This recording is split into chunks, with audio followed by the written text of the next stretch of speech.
Bonjour, donc aujourd'hui nous sommes le 11 avril, il fait pas très chaud, il fait 4 degrés, le temps est gris.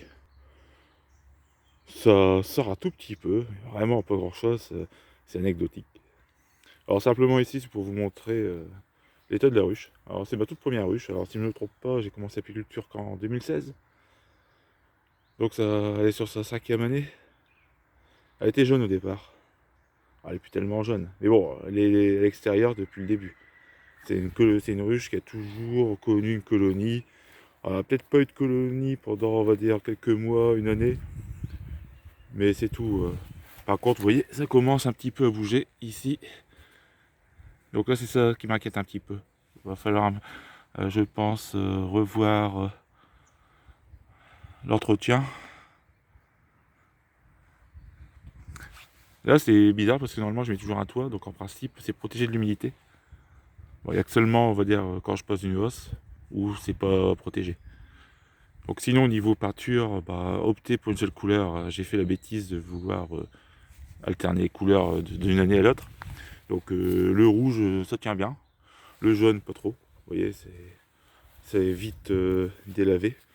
Le gris, ça marche bien. Bleu, évité, c'est moche. J'ai aussi acheté, et là, je me suis un peu gouré. Vous voyez là-bas. C'est pas de la peinture, c'est de l'azur. Alors, ils vous mettent que c'est des liants végétaux, dilution à l'eau, mais en fait, les pinceaux, il faut les nettoyer au White Spirit.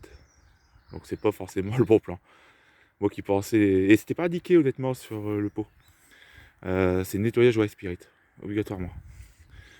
Après, vous avez l'huile de lin, mais l'huile de lin, il faut le faire à chaud. À froid, ça va quand même bouger, donc à moins de mettre 50 couches.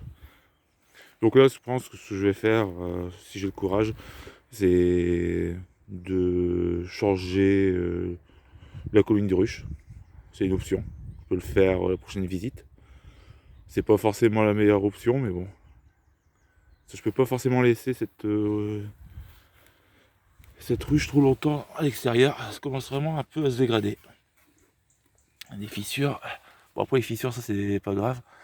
Mais bon. Mais bon, il y a une chose, les ruches qui sont vendues actuellement sont de moins bonne qualité que les ruches vendues il y a 20-30 ans. J'ai eu l'occasion d'acheter des ruches vraiment d'occasion qui ont vécu. Bah, elles bougent pas iota.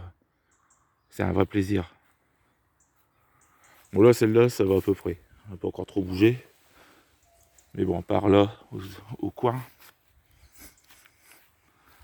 ça c'est l'humidité. Bon, vous voyez, celle-ci, elle n'est pas tenon, mais il faudrait aussi y intervenir. Après, c'est pas grave, faut pas croire que ça va créer des courants d'air dans la colonie, parce que les abeilles vont boucher avec de la cire, de la propolis, donc il n'y a pas de souci. Alors j'ai encore laissé les plateaux, ils font. Hop, faudra que je les enlève. Vérification s'il n'y a pas trop d'humidité. En principe là, ça a l'air d'aller. Je vais pas aller beaucoup plus loin, parce qu'après je vais les déranger. Donc, voilà. Par contre, si c'est vraiment rempli d'humidité, s'il y a de l'eau, il faut vraiment l'enlever, nettoyer. Donc là, vous voyez le résultat, la colonie elle se porte bien, il y a des déchets partout. Bon, par contre, il faudra que je fasse un petit comptage de varroa pour voir un peu le taux d'infestation des colonies. Donc ça, je le ferai prochainement. J'attends qu'il fasse beau. Bah, au préalable, il faut que je nettoie tous les fonds. Voilà, je nettoierai les fonds et un comptage de varroa sur toutes les colonies. C'est vrai que je ne l'ai pas fait à la sortie de l'hiver. C'est pas évident, honnêtement. On vous dit il faut moins d'un varroa. Aller compter un varroa sur 24 heures, il faut le faire sur plusieurs jours. Donc c'est pas forcément un bon indicateur. Là, pour le printemps, on serait, d'après les chiffres, à moins de 5 varrois. Bon, enfin, un petit comptage. Piège à frelons, rien pour l'instant. Alors, je pense que c'est l'appât qui doit pas fonctionner. J'ai acheté un appât spécifique guêpe frelon, et non. Pourtant, j'ai déjà piégé des frelons européens ici. La première année, j'ai testé un piège à frelons classique. Et j'avais piégé pas mal de frelons européens. Bon, j'ai arrêté de le faire parce qu'il faut pas non plus le piéger. C'est quand même une espèce propre à nos régions. Donc il faut le protéger. Voilà, pour le petit tour. Au jet de piège, vérification, j'ai boulé les têtes de cadre, j'ai mis à nouveau de la terressin. Je remettrai une rochette piège sur le terrain de l'autre côté. Mais à chaque fois je les place aux extrémités.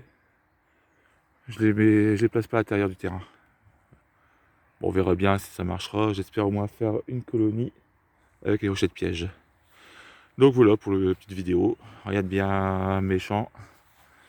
Allez, à la prochaine.